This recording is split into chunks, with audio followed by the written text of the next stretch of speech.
Assalamualaikum warahmatullahi wabarakatuh. Apa kabar anak-anak Miss semua? Semoga dalam keadaan sehat selalu ya. Miss harap anak-anak Miss tetap semangat belajar walaupun kita belajarnya masih daring dari rumah.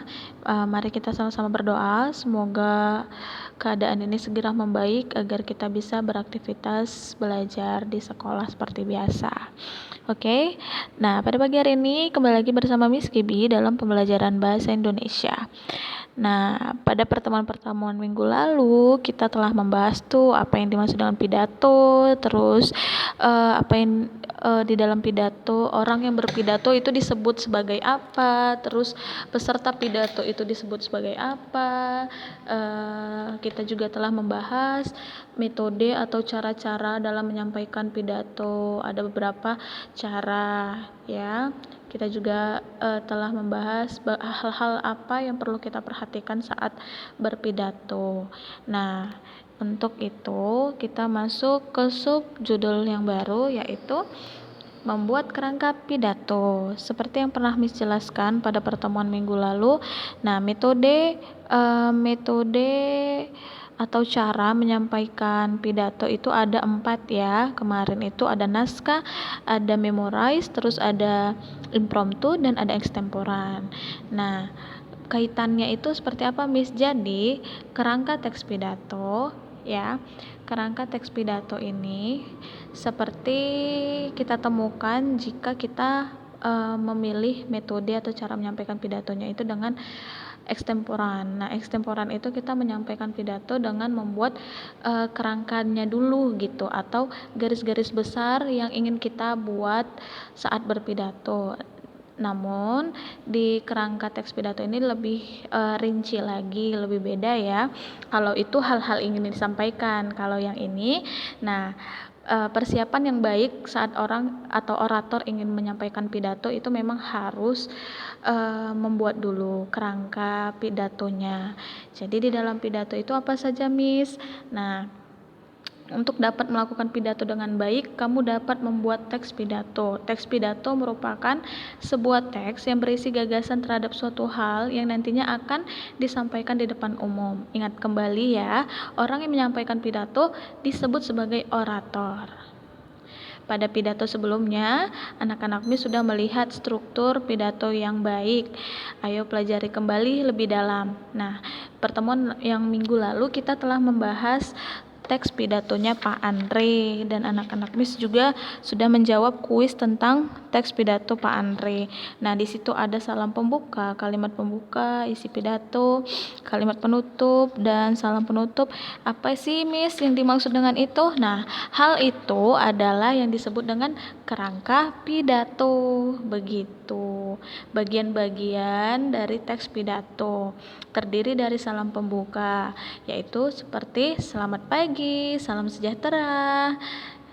Lalu kalau kalimat sapaan, yaitu kalimat yang berisi menyapa audiensi. Jadi misalnya di saat kita berpidato ada petinggi-petinggi penting, kita bisa menyampaikan kalimat sapaan seperti Bapak Kepala Sekolah, atau juga jika ada orang tua. Ini kita ambil contohnya kalau berpidato saat kita ada di sekolah begitu ya. Nah, Bapak Kepala Sekolah atau Ibu Kepala Sekolah, atau juga orang tua eh, orang tua murid dan lain-lain. Jadi disebutkan gitu. Itu termasuk kalimat sapaan. Nah, di dalam kerangka juga ada kalimat pembuka. Kalimat pembuka itu pada umumnya berisi ucapan syukur. Jadi kita puji syukur dulu, seperti yang sering kita dengar. Contohnya itu, puji syukur kami panjatkan pada Tuhan yang Maha Kuasa, kepada Allah Subhanahu wa Ta'ala, dan lain-lainnya. Jadi itu termasuk dalam bentuk contoh kalimat pembuka.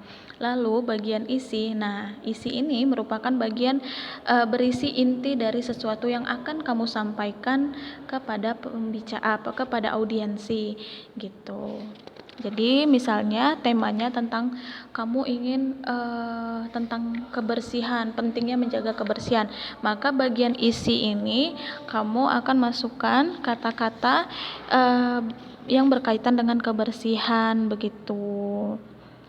Terus adanya penutup. Penutup ini biasa berisi simpulan atau harapan, ucapan terima kasih ataupun juga permintaan maaf kepada pendengar jika ada salah dalam berkata dan juga menyinggung si audiens gitu.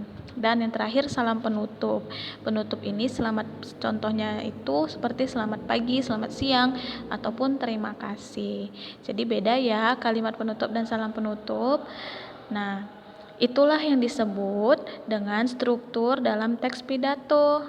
Kamu dapat menyusun teks pidato dengan baik. Nah, jadi sebelum anak-anak Miss menyusun teks pidato, kamu dapat menyusun kerangkanya terlebih dahulu. Kerangkanya seperti di bawah ini, di kolom kuning. Nah, di situ ada latar belakang pidato. Latar belakang pidatonya itu tema apa yang ingin kamu sampaikan saat berpidato.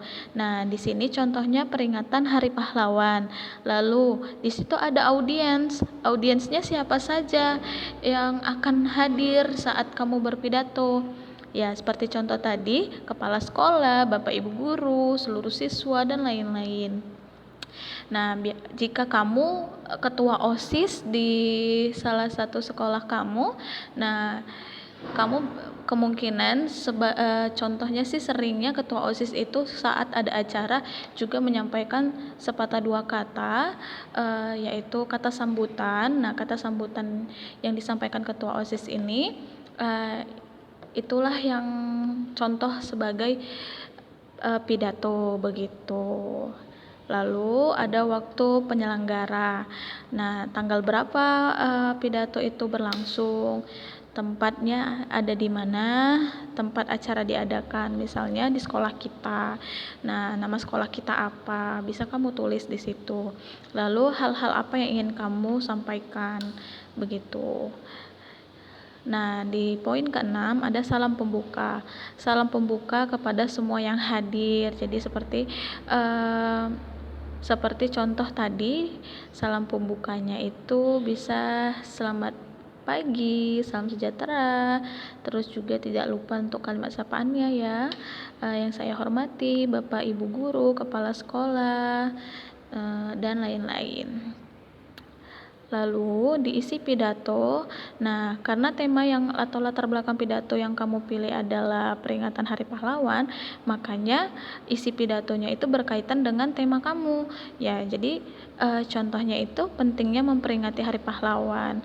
Terus boleh poinnya lebih dari 2. Jadi tujuan kamu dengan kamu mengingat kembali kepada teman-teman audiens yang ada di situ bahwasannya pentingnya bagi kita untuk memperingati Hari Pahlawan agar mengenang jasa-jasa para pahlawan yang selama ini telah berjuang untuk negara kita.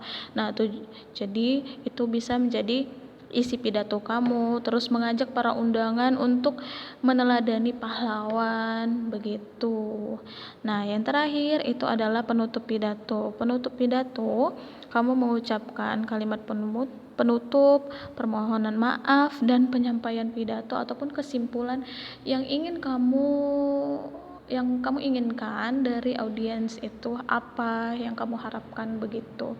Nah, itu bisa kamu tulis di penutup pidato. Lalu salam penutup seperti contoh terima kasih, selamat pagi atau selamat siang lagi gitu. Jadi itulah mengenai membuat kerangka pidato. Nah, kamu harus memperhatikan juga struktur-strukturnya ya. Harus ada salam pembuka, kalimat sapaan, kalimat pembuka, bagian isi, penutup, dan salam penutup. Jadi, Miss harap anak-anak Miss memahami bagaimana cara mengisi kerangka pidato. Contoh, misalnya kamu ingin berpidato, kamu pilih dulu tema apa yang kamu inginkan. Nah, kalau di contoh teks ini kan peringatan Hari Pahlawan, mungkin kamu bisa temanya itu latar belakang pidato kamu yaitu menjaga kebersihan lingkungan sekolah begitu. Audiensinya pastinya yang berkaitan kamu ingin berpidato di mana. Jika di sekolah berarti ada kepala sekolah, ada ibu guru, terus ada seluruh siswa. Nah, waktu penyelenggaraannya kapan, terus tempatnya di mana, hal-hal apa yang ingin kamu sampaikan. Nah, lalu ada salam pembuka, terus ada mengucapkan kalimat pembuka, isi pidato kamu itu apa saja yang ingin kamu, poin-poin besar yang ingin kamu sampaikan. Dalam menjaga kebersihan itu kamu ingin teman-teman seluruh siswa yang ada di sekolah kamu itu melakukan apa, itu bisa kamu tulis di isi pidato. Lalu penutup pidato tidak lupa kamu menyimpulkan tujuan kamu, mungkin berisi simpulan, harapan kamu, terus juga permohonan maaf jika ada salah kata saat kamu berpidato dan lain sebagainya. Jangan lupa juga ucapkan terima kasih untuk di salam penutup ya.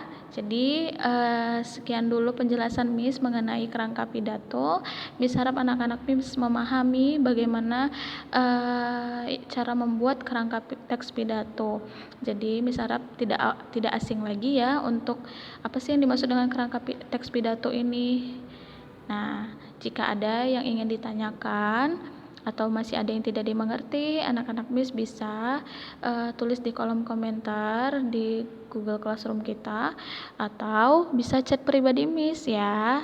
Oke, sekian dulu. Assalamualaikum warahmatullahi wabarakatuh.